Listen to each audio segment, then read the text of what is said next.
অযোধ্যায় রাম মন্দিরের ভিত্তিপ্রস্তর নির্মাণ কবে শুরু হয়েছিল? 2020 সালে, 2022 সালে, 2024 সালে?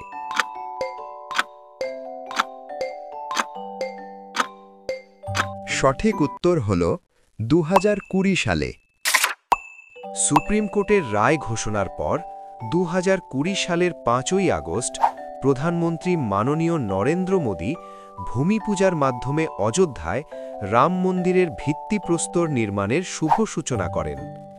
এরপর 2024 সালের 22শে জানুয়ারি পুনরায় মাননীয় প্রধানমন্ত্রী রামলালার প্রাণ প্রতিষ্ঠা করে এই মন্দিরের উদ্বোধন করেন। এই ধরনের আরও ভিডিও পেতে চ্যানেলটি সাবস্ক্রাইব করে পাশে থাকুন।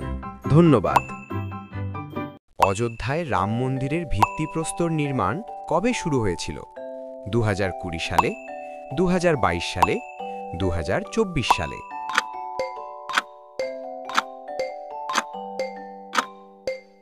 সঠিক উত্তর হল 2020 সালে।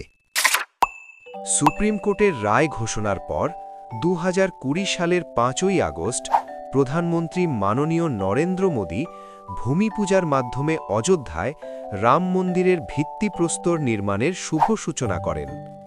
এরপর 2024 সালের 22শে জানুয়ারি পুনরায় মাননীয় প্রধানমন্ত্রী রামলালার প্রাণ প্রতিষ্ঠা করে এই মন্দিরের উদ্বোধন করেন। এই ধরনের আরও ভিডিও পেতে চ্যানেলটি সাবস্ক্রাইব করে পাশে থাকুন।